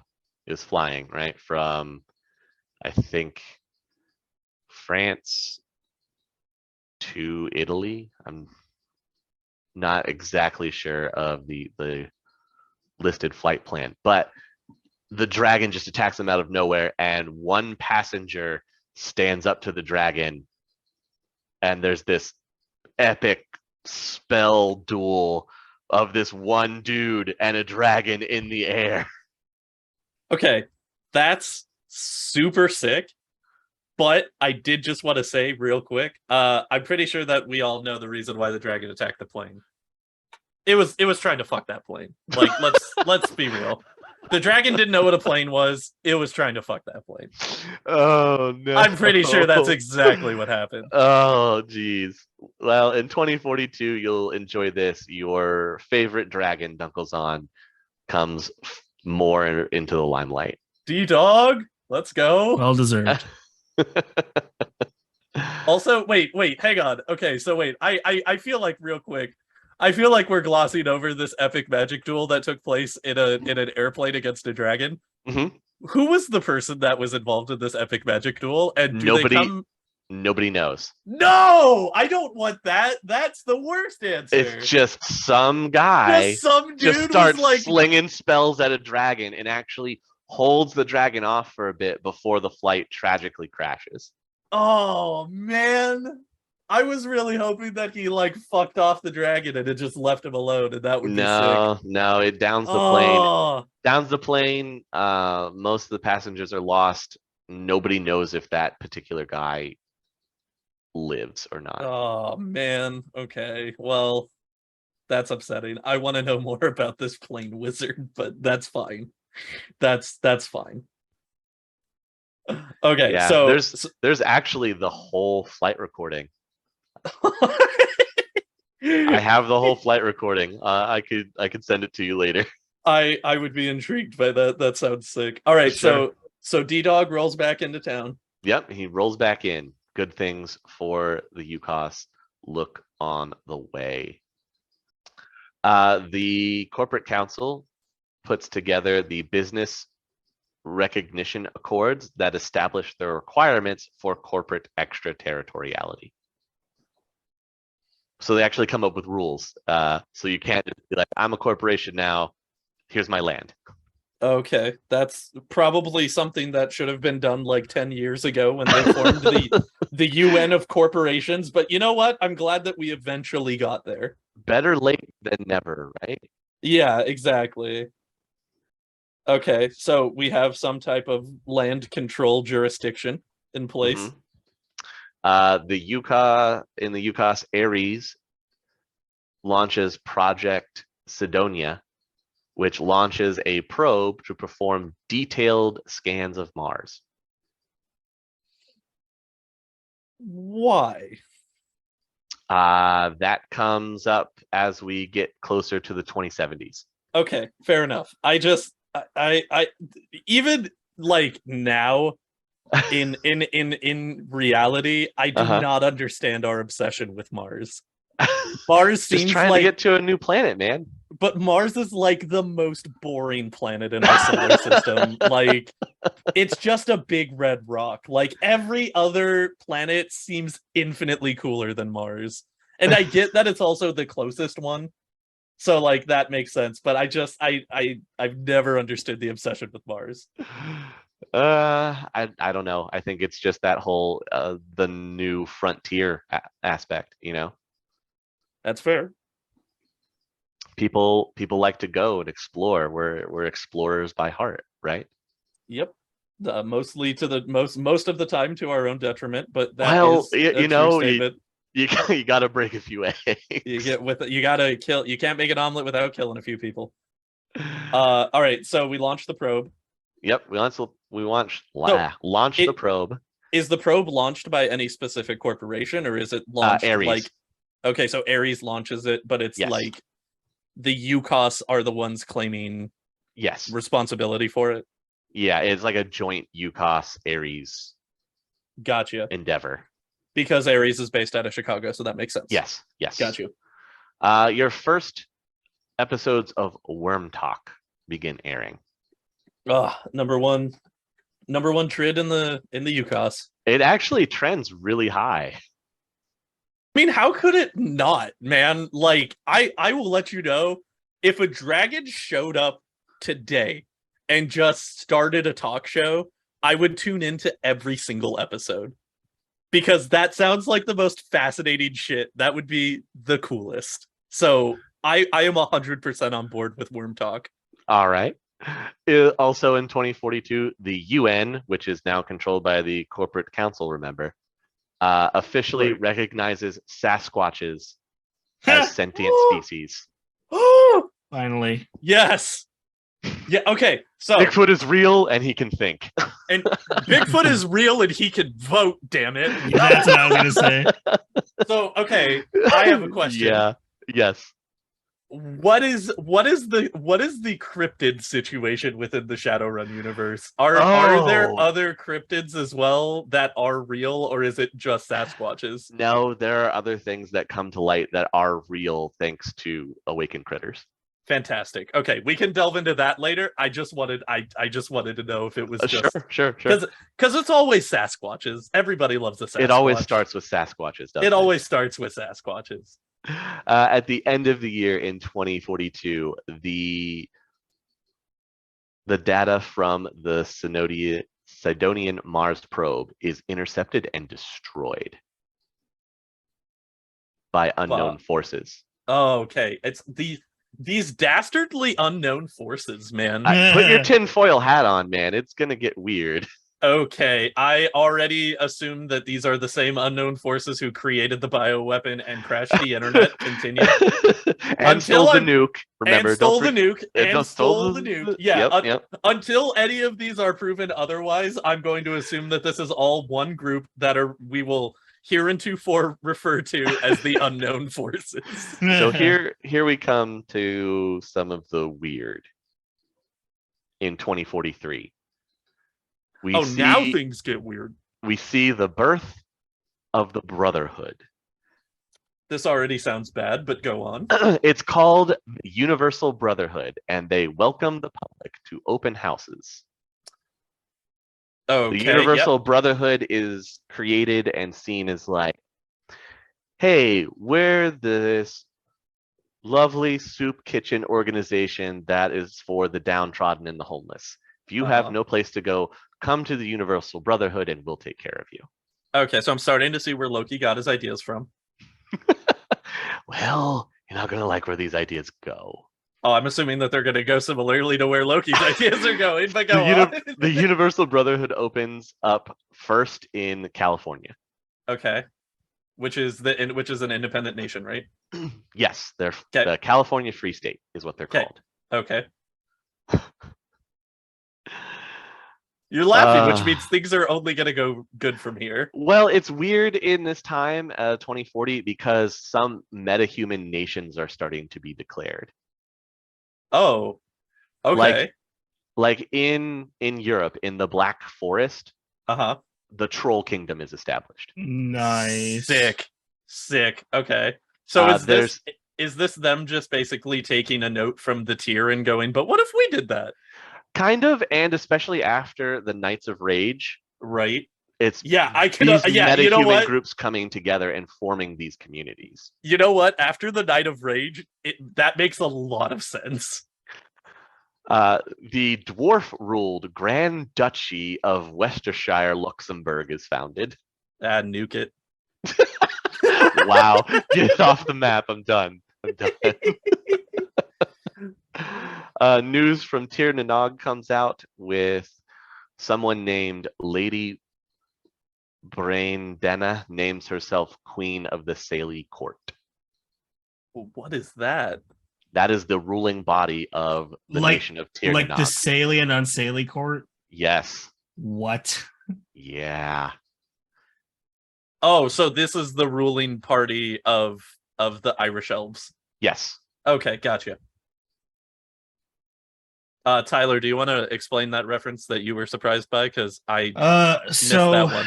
From my very limited knowledge, the Saily and Unsaily courts are like the court of the Fae, of the different seasons, depending on the interpretations. So they're just doubling down on the druidic representation lifestyle scenario. Yes. Gotcha. In July, Dockwagon opens their first Seattle office in 2043. Oh, it took them long enough. Well, they just got set up in the cost, so making their way. Oh, that's fair. What was 2041 was, or right? Yeah, 2041. Okay. So 2 years. Okay, then yeah. Years. Okay, then that makes sense. Also in this year, Professional Gladiator Games debut. Let's Hell go. yes. Think about that. Okay, here's an important question, I feel. Okay. Where do they debut? In the UCOS. Okay, that's actually surprising to me. Really? I thought that this was going to be a cost thing for sure. No. UCOS first. Okay, fair enough. I'm glad that Tyler with me on that one, so it wasn't just, No, so I'm very much like, but that sounds like just, something. That seems like a cost thing, right? Like, absolutely. It seems like the as cost the cost would be representative the one, here. Yeah, as our cost representative on this podcast. I am surprised. Wait, is it a particular state that starts it? No, it just says UCOS. Okay. So I imagine 2 or 3 this, professional. Is this like full on death sport gladiator games, or is this more like an American Gladiator situation? It'd be more like an American Gladiator situation, but remember there are cyber limbs that are involved now. Right. No, so it would still be way more entertaining. Oh yeah. Okay. By far. Okay, so I think why my shock of this comes about in the UCOS is because I was expecting like blood sport arena, like yes, no, that ancient makes sense. gladiatorial combat. Yes. And that's kind of what surprised me with it, but knowing that it's more just like American gladiators but with cyber augmented humans now, that checks out and is also something that I would watch. In this same year, we also get the first ever mention of the 6th world. And that comes to us people in terms of in terms of that actual term, the 6th world, used in Shadowrun. And it comes out of Tír Tairngire, and it's from that guy that I told you to keep an eye out for, Aaron the Scribe. The NPC? Yeah. Okay. He publishes a work called Mankind Ascendant, and he mentions the 6th world theory. Okay. And so I'm assuming that this is because he has been able to find out the existence of the 4th world. Well, do you want me to lift that veil for you? No. Tell you. If that's gonna come, if it's gonna come about, then we can do that. But it may come about in some other things that we talk about, okay, because Aaron does have his hands in a lot of things. Okay. I have here simple yes/no question then. Sure. Is Aaron from the 4th world? Yes. Okay. Nice. There we go. Okay. That's so cool. Okay. Sick. So wow, yeah, Aaron's I'm sure got that it going on, man. I'm sure that answers some things for you. It checks out. Yeah, he's from the 4th world. From the 4th world. So was he around in the 5th world era, or did he just skip the 5th world and come back with magic? No, he lived through the 5th world too. Okay, that's insane. Mm-hmm. All right, cool. My new second favorite character in Shadowrun. Okay. Yeah, he's up there. We can continue. We can keep going now. Yeah, I wanted to make sure. Yeah, sure, that makes sense. Yeah, that was the fun stuff. So does like the or like how is the announcement of the sixth world existence like taken by the public? How was it received? It was not received well. Okay. Obviously, there were lots of cries of this doesn't make sense. It is mentioned that it is very controversial. Okay, gotcha. Yeah, not a lot of people are like, oh yeah, no, that makes sense, because you're basically telling people that we've had 4 prior reality existences that yes, that have all occurred. Magic has been around before, and no, nobody's really buying it. Okay, yeah, that checks out. Hoy, chummers! Just wanted to take a moment and let you know about our Patreon. While we release episodes of Shadowrunnin on Empty every single week, we actually have a backlog of about 4 episodes at any given time, just to give us a little cushion in case we can't record on our schedule for whatever reason. You know, like holidays or bug spirits. If you're interested in getting access to the episodes early, as well as a bunch of other benefits like artwork for the show, news on changes or rollouts, and sneak peeks at other things coming up, 5 new yen a month over on patreon.com/critical_hits gets you full access to all of the bells and whistles. You can even get a shout out for your support at the end of every single episode of Sinless as well.